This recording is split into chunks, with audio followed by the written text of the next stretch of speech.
welcome back. I'm Regina Montgomery, and this is the Chamber Matters. We've been talking about unique businesses here in the Chamber, and in order for businesses to compete, they do need to look at something that makes them different. And as we're seeing here, they are different. Some of them are similar, but then they've found things that they've incorporated things that have made them unique. Our next business is unique. Her clients are Four-Legged Friends, and joining me now is Cheryl Russell, who is the owner of Club Paws. Really cute name, by the way. Thank you. Thanks for joining us today. Oh, thank you for having me. Now let's talk a little bit about Club Paws. I mean, 10 years in business, so another business that's been around for a little while in our community, and with a unique name. Talk about how that all started. Where did you get this inspiration or idea from?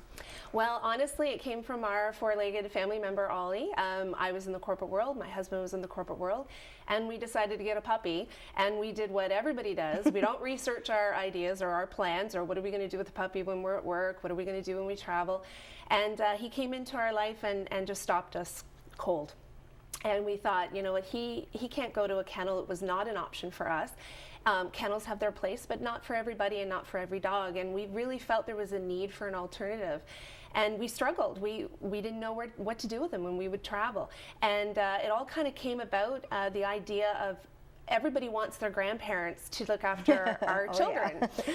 And everybody wants the grandparents to look after the furry-legged grandchildren. And so how could we mimic that grandkids going to the grandparent concept? And that's exactly what we did. So we've been running Club Paws for 10 years, and we cross-match pets into families. So when you go away, your dog goes and stays with a family as an alternative to a kennel environment. And that's what's unique about you. Yes. I mean, that's what's different about you. Absolutely. We are, very unique in that sense, and we're very proud of what we do. And again, it came all from our sweet Ollie, and he's the face and the inspiration to this day. Now, how do you find the families? How do you know how to match what animal with what families, and where do the families come from? Yeah, it was a growing process. I mean, obviously, day one, I wasn't sure myself how I was going to do all that, but it came with time. And we did the home shows, the chamber home shows, the spring home shows. We got out there, we talked to people. We said, you've had long-term pets, your heart's been broken, but now you don't have a pet because you don't want to do that right now, but you miss the companionship. So would you be interested? And we talked to people, and everybody thought it was great. I'd love to have a lab for a week here, a little puppy for a weekend there, but I'm not tied down. I can still be that snowbird. I can still do the things that I want to do at this stage in my life, but still have the companionship. So it's a win and win on both sides. It's not just about the client or the dog. It's also about the guest home.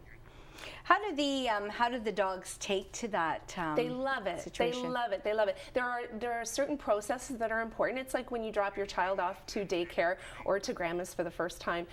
There's a process. They can be more stressful with the parents. So we have a whole process to make it really smooth, and the dogs love it. They love it. Now, interesting, we have a clip coming up, a story coming up about another business that deals with dogs, but I know she started because of a demand and a need, and this is how Dogs We Love started their business. Let's take a look at that. Welcome to Dogs We Love. Now, it exists today because of a dog named Chili. I've been breeding golden retrievers for a little over 18 years, and many, many years ago, I had a dog that seemed to have a food allergy. And I tried for probably almost 2 years to find a food that she could eat and tolerate, and there was nothing on the market that she could eat. So I decided to look into this, and basically, my background is I'm a medical lab technologist. So I talked to vets and other breeders and nutritionists, and came up with a diet, which is a meatloaf, and started cooking for her and for my other dogs and my puppy people, and it just mushroomed into this business. And Chili, we've lost her. She was a month and a half shy of her 15th birthday, and she gave us 3 litters of puppies. So what we did worked. So over the 14 or so years that I've been doing this, because we were solving a problem in the beginning with my sick dog, we've kind of changed things as we've gone along.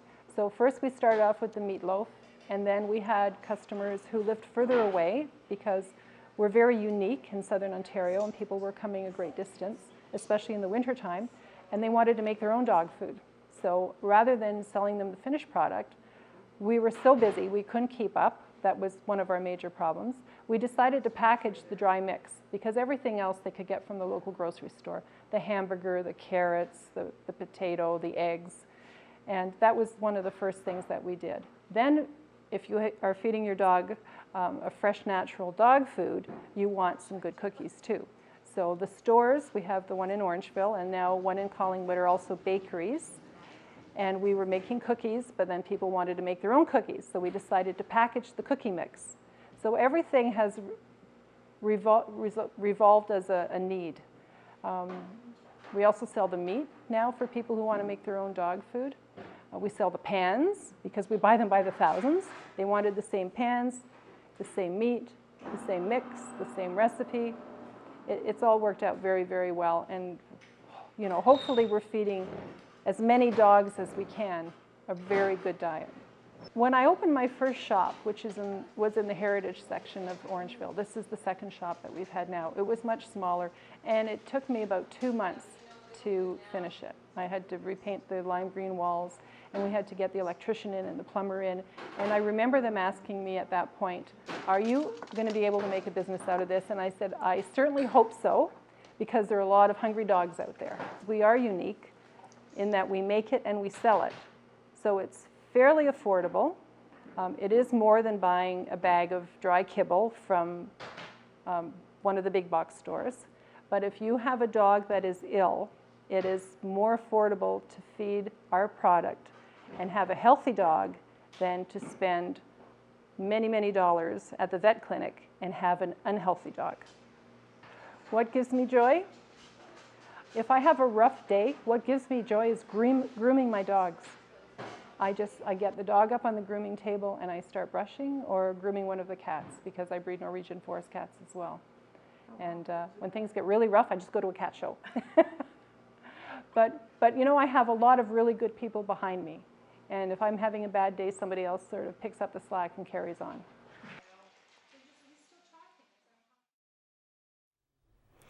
So another business passionate about what they do, created on a need. She had a dog who had allergies and needed some sort of food, was making it anyway, and you know, people questioned her too. Like, did you run into that? People questioned her when she first started and said, "Can you make a business out of this?" Oh, for sure, for sure. You know, I even questioned myself, to be honest. I really did it just for Ollie to make sure he had somewhere to go. And I wasn't sure if it would take off, but it took off so quick and almost too quick. And we had to get a handle on it and make really quick decisions. Is this something we're going to grow? Is this something that's going to go? And I left the corporate world to do so. So very proud of the program, very proud. So now talk a little bit about family. I mean, you have young children, so you know that's a balancing act in itself. How do you do that? That's probably the number one challenge of being a self-employed woman is balancing with the children. When I started the business and had little Ollie, there were no kids in the house, and I had to adjust. I had to really understand myself and being a mom and being a wife and being a part of a family. How am I going to be a businesswoman and integrate all of this all together? And it's a struggle every single day, but it's a good struggle. It comes with fun. And my husband has joined me now, so we are 100% self-employed family. So Club Paws is our world, and you know, it's a struggle, but it's also a lot of fun, and we're very blessed to do what we do. Now, how do people embrace it? I mean, people who might be used to the conventional way of boarding their animals. And then, you know, I think it's great that there's somebody who can play with them and love them just like it was their own. Yeah. But then there's also, you know, there's some trepidation with that as well. I mean, you're going into it, it's like putting your child, it's like when you find daycare for a child. You don't just dump the child off. It's the same with your pet. Your pet is like your child. Yes, and you know what we do, people are concerned at some points, depending on where their pet is at and what the needs of the pet is. But I always say to people, you know, we're an alternative. We're not meant to be necessarily your number one choice. We're there for those that can't or won't or don't want to choose the other alternatives. So we're there for the elderly pet that isn't meant to be in that kennel now. They're 12 years of age and they may need insulin shots every day. They may need medicine every day. And that retired couple guest home is going to give that to them in a different way than a typical boarding kennel environment. Talk about the Chamber of Commerce and your membership with them. Why did you join the Chamber? It was an immediate thing when I started in business to become part, as much as I could, part of the community, part of any kind of networking environment. So I've been a member for quite some time. I really find it important. It's somewhere I can turn to when I need to. Do I make all the events all the time? No. And in the last couple of years, I've struggled more with that, having a second child. We have a lot going on. but it is always on the goals and the to-dos list to make more time for that. And it is so beneficial. Just having one conversation with one person can have a ripple effect down the line. And not only may I benefit from that, but I can also help those other local businesses when I'm talking to my clients. So it's so important. And sort of to wrap things up, if I were to say to you what gives you joy, I mean, this could be in your personal life, it could be in your business life, what is that? You know, it's gratitude. It's just waking up in the morning and being able to do what I love to do. And it all comes with challenges. It's like being a mom. I love being a mom, and it comes with challenges. It's just taking that moment to say thank you to everybody in my life, in the business, my clients, my guest homes. If it wasn't for everybody, this business wouldn't be where it is. And if it wasn't for a wonderful husband and children, it wouldn't be where it is. So I'm very, very thankful, and that's where I find joy. Support is very important, that's for sure. Yes. Well, thank you so much, Cheryl, for sharing your story with us. I know you have a very busy schedule, so I appreciate you being here. The Chamber is a unique business organization that helps businesses grow and prosper. We offer many networking events, and we offer cost-saving programs. So be sure to check out our website to find out more about what the Chamber can do for your business. I would like to thank all of my guests here on the Chamber Matters, and I'd also like to thank Rogers TV for this opportunity to bring our guests to you, our viewers. Make sure that you join us on Facebook or follow us on Twitter. And until next time, I'm Regina Montgomery, connecting you to the business community.